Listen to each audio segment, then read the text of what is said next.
Didn't you get lost when you were young and stay overnight somewhere, Dan? I got misplaced.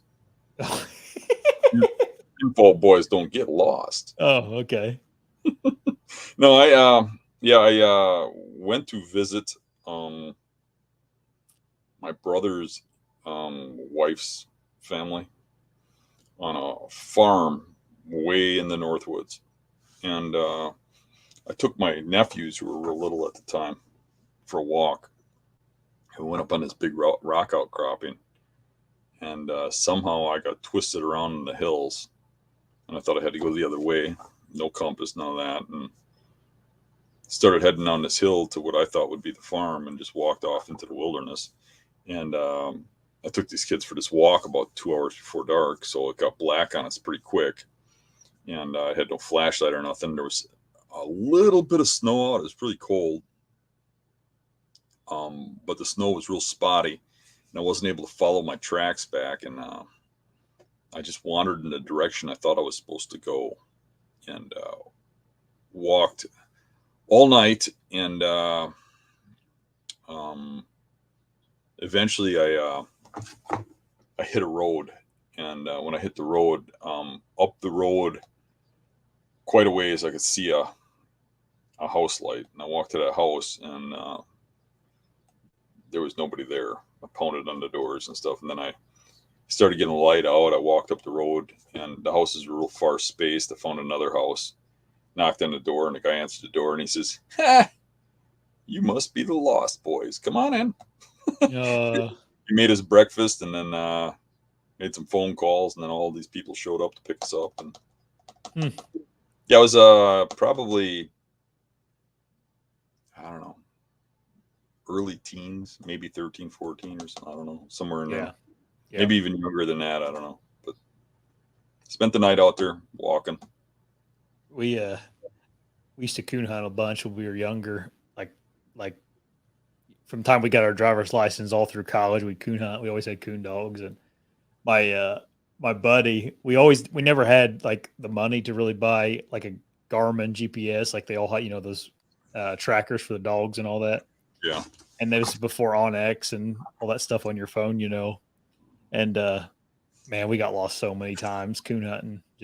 I mean, we were lost. We always ended up finding a road or something and calling someone to pick us up or whatever the case may be. But this one particular time, my buddy, he bought a new Garmin, and it was the first time we ever used it. And we got to this particular spot, and he had his little Garmin up that showed where the dogs were and stuff, and we had the dogs in the lead, and um, we were, he's like, we were going back to the truck essentially, and he was like, I think the truck's this way. The Garmin says the truck's this way, and we were like, that doesn't seem right. It's like, what the heck? I said, that thing ain't right. We got to go this way. I've been here 100 times, And so we just went the way we thought to get out to the truck, and we walked and we walked and we walked and we walked and we walked, and we came out to this field edge, and I just looked, and when they came out, where you could kind of see from the moonlight out of the woods, and like I got out to the field edge, I had no idea where I was at, and the field that we were in was tilled up. Some of the farmer had tilled it up, and it was like a muddy mess.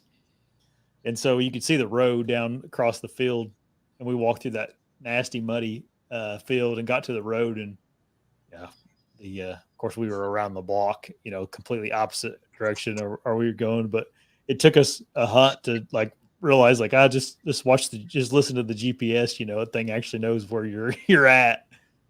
Right. But yeah, I've had compasses lie to me, and every time they lie to me, I end up coming out on the wrong side of the woods. Yeah. At some point, you realize those compasses really are smarter than me. Yeah, it ain't some magnetic force or something. It is, they really are smarter than me. Right. That's a kind of a lost art, is compass reading, though. I mean, not very many people carry a compass with them anymore. Yeah, a lot of people wouldn't even know what the difference between magnetic north and real true north is. Yeah. I took a little class, been a long time ago now, on how to navigate with a compass, and I still remember most of it. I carry one with me just in my, I got a little like pocket on my bino harness. If I have my bino harness, I have one. I don't always have my bino harness, but um, I I think I could still navigate with it if I needed to, but I don't get it all out very often. Hmm. Mostly on out of state hunts, I'll a lot of times grab it and check it. Yeah, my scariest ones are on the remote bear hunts. Yeah. Because, where I'm hunting up in Minnesota, you walk the wrong way, you can walk all the way to Canada. Mhm. You could really get lost in that crap, and Yeah. there really ain't anybody going to be looking for me. Yeah. Spots that I go, except for if I got the team up there, but a lot of times I don't have them with me, or they're not. They don't know exactly where I'm at. I try to be better about that, but it's hard to do when you're in the middle of stuff. I remember one bear I shot. I was tracking it, and my lights are going dead, and it's going way out into the middle of nowhere. And I'm like, I've never been in this section. We had just put a bait there, a new bait, and it's like it was getting a little sketchy. And I'm like, it's going in circles and stuff, and I'm starting to lose my bearing of where I'm at. And I remember my compass kept it wasn't working. There's something wrong with it. It was like the ground was magnetic or something. And I was a little worried about hitting the road right coming back out of there. And I was thinking, man, I have to be able to find this blood trail going backwards now. And I was losing blood a lot and stuff. And all of a sudden, I stumble out into this road, and there's the bear. And I look down the road, and there's my truck. So the Perfect. bear actually died like 50 yards in front of my truck, but it ran in this huge circle. If you want to watch another video, click right here. But don't forget to subscribe before you leave.